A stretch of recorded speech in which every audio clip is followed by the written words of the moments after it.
வணக்கம் நண்பர்கள் எல்லாருக்கும். நரிவேட்டை படம் வந்து பார்த்துருப்பீங்க. உங்கள் எல்லாருக்கும் என்ன மாதிரியான ஒப்பீனியன் இருந்ததுன்றதை மக்கள்கிட்ட சொல்லுங்கள்.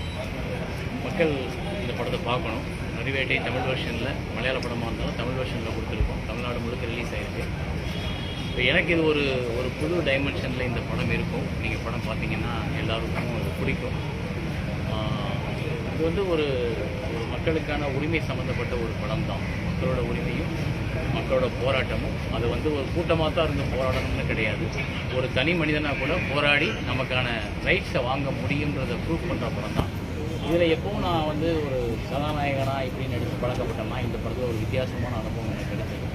டைரக்டர் என்னை கூப்பிட்டு இதை பண்ணுங்கன்றப்போ அதுக்குள்ளே எனக்கு ஒரு கன்வின்சிங் இருந்தது. நான் ஏன் அந்த கேரக்டருக்கு தேவைப்படுறேன் அப்படின்றதில் அது ஒரு நியாயம் இருந்தது.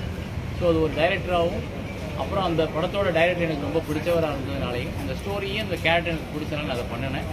எனக்கு நல்ல அப்ரிசியேஷன் கிடைக்குது. ஸோ எல்லாருக்கும் சார், இந்த ஸ்டோரி கேட்கும் போது ஸ்டெர்லைட் ஆலைகள் ஒரு விஷயம் அது தோணுச்சா சார் உங்களுக்கு? எல்லா துப்பாக்கி சூடும் தோணுச்சு. எங்கெங்கெல்லாம் துப்பாக்கி சத்தம் கேட்டுச்சோ அந்த கிளிப்பிங்ஸ் எல்லாம் வந்து போச்சு. இந்த ஸ்டோரியை வந்து உங்ககிட்ட சொல்லும் போது உங்களுக்கு என்ன சார் தோணுச்சு? ஏன்னா இது படத்தில் வந்து உங்களுக்கு வேற ரோலு, சரி நீங்க நடிக்காத ரோல் இது விஷயம், அது எப்படி தோணுச்சு உங்களுக்கு? வில்லன் ரோல் சொல்லுங்க. அது சொல்லக்கூடாதுண்ணே, அதை ஓப்பன் பண்ணக்கூடாது. என்னன்னா, ஒரு டைரக்டர், அந்த டைரக்டர் எனக்கு ரொம்ப பிடிக்கும். அந்த டைரக்டர் இஸ்க்குன்னு ஒரு படம் பண்ணார். ரொம்ப முக்கியமான படம், நல்லா எடுத்திருந்தார். ஸோ நமக்கு நல்ல டைரக்டரோட சேர்ந்து ஒர்க் பண்ணுன்றது எனக்கு ரொம்ப பிடிக்கும். எப்போவுமே நம்ம ஊரில் நான் நிறைய டைரக்டரோட அப்படி ஒர்க் பண்ணியிருக்கேன். ஸோ அந்த டைரக்டர் ஒர்க் பண்ண ஆசையாக இருந்துச்சு. அவர் சொன்ன கேரக்டர்லையும் சொன்ன படத்துலையும் ஒரு நியாயம் இருந்தது. சரி, இந்த கேரக்டருக்கு இப்படி ஒரு ஆள் தேவைப்படுறாங்கன்றப்போ ஒரு சினிமாவுக்காக நம்ம அதை ஏன் பண்ணக்கூடாதுன்னு முடிவு பண்ணேன். வெளி மாநிலங்கள் படமோ தமிழ் மாநில படமோ எப்படி சார் தோணுது உங்களுக்கு? டிஃப்ரென்ஸ் எல்லாம் ஒரு படம் தான். நல்ல படம் எடுத்தால் எல்லா இடத்துலையும் ஓடும். இந்த மலையாளத்தில் இந்த மாதிரி படங்கள் நிறைய படங்கள் வருது, நிறைய வருது. இது குறிப்பாக ஒரு ஆதிவாசிகள் அவங்களோட நில உரிமையை பேசுது. தமிழில் வந்து கொஞ்சம் கொஞ்சம் வந்தாலும் கூட ஏன் நம்மகிட்ட இல்லை? அதுதான் இந்த படம் பண்ணதுக்கு முக்கியமான காரணம். அது இந்த நில உரிமையையும் மக்களோட பிரச்சனையும், அது அப்புறம் வந்து பவரில் இருக்கிறவங்க எல்லாம் தப்பு பண்ணுவாங்கன்னு இல்லை, பவரில் இருக்கிற ஒருத்தவங்க நியாயத்துக்கு போராடுவான்னு ஒன்று இருந்ததுனால எனக்கு அந்த படம் பண்ணணும்னு தோணுச்சு. அந்த படம் பார்த்தீங்கன்னா அந்த ஆதிவாசி மக்களுடைய ஒரு பாயிண்ட் ஆஃப் வியூல இருக்கும். இப்போ இந்த படம் வந்து போலீஸ் பாயிண்ட் ஆஃப் வியூல இருக்கிற ஒரு கதை அப்படின்றீங்களா சார்? மலையாளத்துக்கும் உங்களுக்கு ஒரு உறவு கிருதண்டா வேற, இது வேற.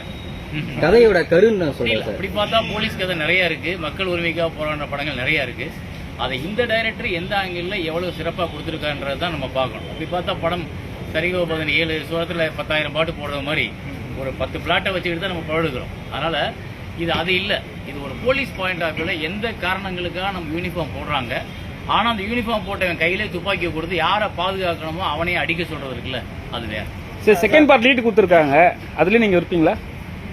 தெரியல, டைரக்டர் தான் கேட்கணும். சார், தமிழ் படத்துல இதே மாதிரி வாய்ப்பு கிடைச்சா, அதாவது இந்த மாதிரி நெகட்டிவ் ரோல் கிடைச்சா உங்களுடைய எனக்கு நெகட்டிவ் கேரக்டர் தான் பண்ணணும்னு ஆசையெல்லாம் கிடையாது. இந்த கதாபாத்திரம் நல்லா இருந்தது, எனக்கு திருப்தியா இருந்தது. சரி, இதை நான் பண்ணாம வேற யாரும் பண்ணவும் முடியாது. ஆல்ரெடி வில்லனா நடிச்ச இல்ல நெகட்டிவ் கேரக்டர் நடிச்சவங்க எஸ்டாப்ளிஷ் ஆகணும் நடிச்சாங்கன்னா தெரிஞ்சிடும் சார். இது அப்படி இல்லை, அதனால நான் அதை பண்ணணும். மற்றபடி வந்தா பண்ணணும் யோசிக்கணும். படத்தை பொறுத்து ஒரு இயக்குனர் உரிமைக்காக போராடுறது வன்முறையை காமிச்சா தான் எவ்வளவு கொடூரம் இருக்குன்னு தெரியும். வன்முறையை காமிக்காம கொடூரத்தை காமிக்கவே முடியாது. ஒரு குண்டு வெடிச்சா தான் நாசம் நமக்கு தெரியும். குண்டே காமிக்காம நாசத்தை காமிக்க முடியாது. சார், இந்த படத்துல நீங்க ஹீரோங்கிறனால தான் ஒதுக்கிட்டீங்களா? தேவநாதாம்ஸ் ஹீரோவா எனக்கு தெரியல. ஆனா நரிவேட்டை டைட்டில் ரோல் டைட்டில் ரோல் நீங்க தான் சார். நரிவேட்டை ஆமா, இப்பதான் இங்க போய் ஒரு பிளாக போட்டு திரும்பி வந்துருங்க சார், திரும்பி வந்துருங்க சார்.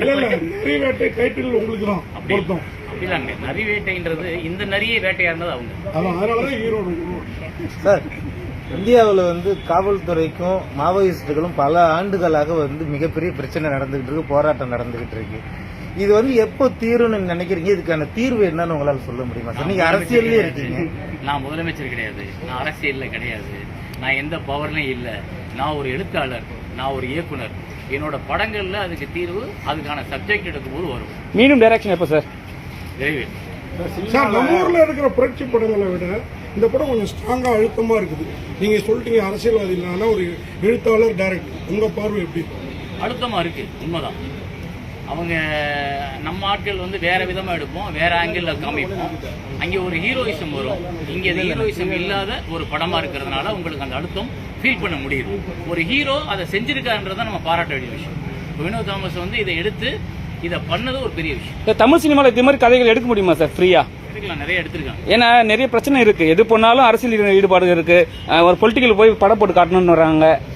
மலையாளத்தில் எடுத்திருக்காங்கல்ல, பக்கத்து மாநிலம் தானே, அங்கே எடுக்கிறதுக்கான எல்லா உரிமையும் கிடைக்குது இல்லை, இங்கேயும் கிடைக்கும், நியாயமா எடுக்கணும். தமிழ் சினிமாவில் இந்த மாதிரி தவறு செய்த ஹீரோக்கள் வில்லன்களுக்கெல்லாம் தண்டனை கிடைக்கும். நிஜ வாழ்க்கையில் தூத்துக்குடிக்கு கூட நிறைய துப்பாக்கி சூடு, நிறைய வாசாதுலேருந்து நிறைய பேர் உள்ளவங்களுக்கு வந்து அதிகபட்ச தண்டனைகளோ இதுவோ கிடைக்கிறது. அந்த கூட்டத்தில் வந்து இந்த படத்தில் வர வர்கீஸ் மாதிரி ஒரு கேரக்டர் இன்னும் வரல. அந்த கூட்டத்தில் என்னைக்கு வர்கீஸ் மாதிரி ஒரு கதாபாத்திரம் வெளியே வருதோ அன்னைக்கு திருப்பி துப்பாக்கி சூடு நடக்கிறது யோசிக்கும். போலீஸ் தான் வரணுமா சார் திருந்தி? வர்கீஸ் தான் சொன்னேன், நான் போலீஸ்னு சொல்லலையே. அதுல போலீஸ் தான் சார் நடிச்சிருக்காரு அவரு. அது வேற. ஆனா வர்கீஸ்ன்றது ஒரு மனிதன் போராட்டத்தை எடுத்து வர்றான்றதானே. அது யூனிஃபார்ம் போட்டு லாஸ்ட்ல போராடலையே, அது யூனிஃபார்ம் கழட்டி போட்டு தானே போராடுறான். அப்ப மனுஷன் தான். ஒரு சின்ன இந்த படத்துல ஒரு நிரல் என்னன்னா, ஒரு சின்ன குழந்தைய சுட்டு அந்த பொண்ணை எரிச்சு புதைக்கிற மாதிரி காட்டிங்க. இலங்கையில கொல்லப்பட்டது.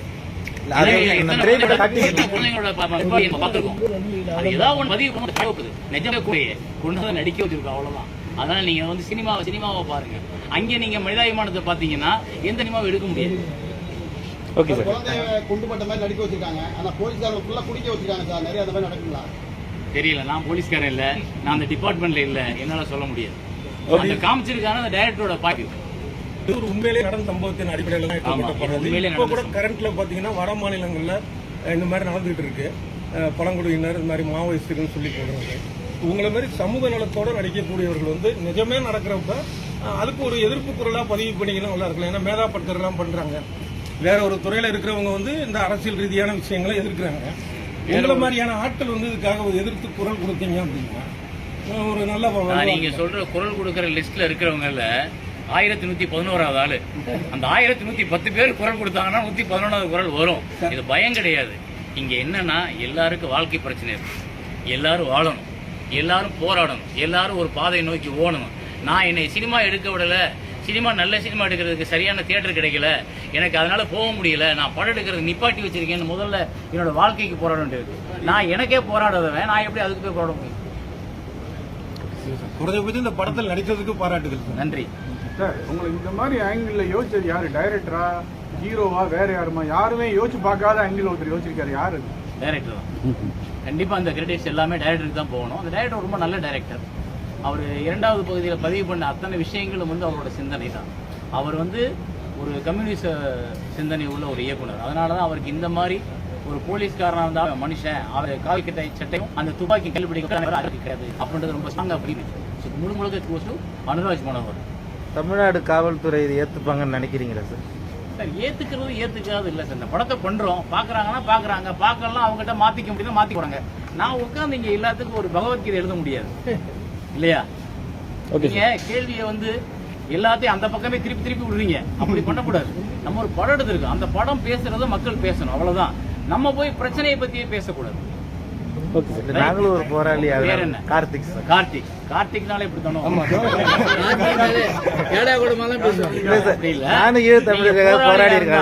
கேள்வி இப்படி கேட்க கூடாது. நம்ம இத்தனை காலம் போராடிட்டே இருக்கோமா சார்? இத்தனை காலம் எல்லாரும் பதிவு பண்ணிட்டே இருக்கோமே, என்னைக்கு சார் நமக்கு ஒடிவு காலம்னு கேட்கணும். அதை விட்டுட்டு நீங்க போலீஸ்காரங்க பார்த்தா என்ன சார் நினைப்பான்னு கேட்கணும். அப்ப நீங்க பயந்து தானே பேசுறீங்க. இல்ல பயத்துல பேசல சார். நீங்க சொன்னீங்கன்னா இன்னும் ரீச் ஆகும் மக்கள். படமே பண்ணிருக்கேன் அப்படியே சொல்லணும். திருப்பி பேசுறதே நம்பிக்கிட்டு இருக்க சார். நம்ம எழுதுறதையும் படைப்பையும் நம்புங்க சார். படைப்புல நிறைய கிடைக்குது. படைப்பை பார்த்து திருந்தாதவங்க 3 மணி நேரம் படம் எடுத்து பார்த்து திருந்தாதவங்க ஒருத்தர் மேடை பேச்சில் எப்படி தெரிஞ்சிருவாங்க?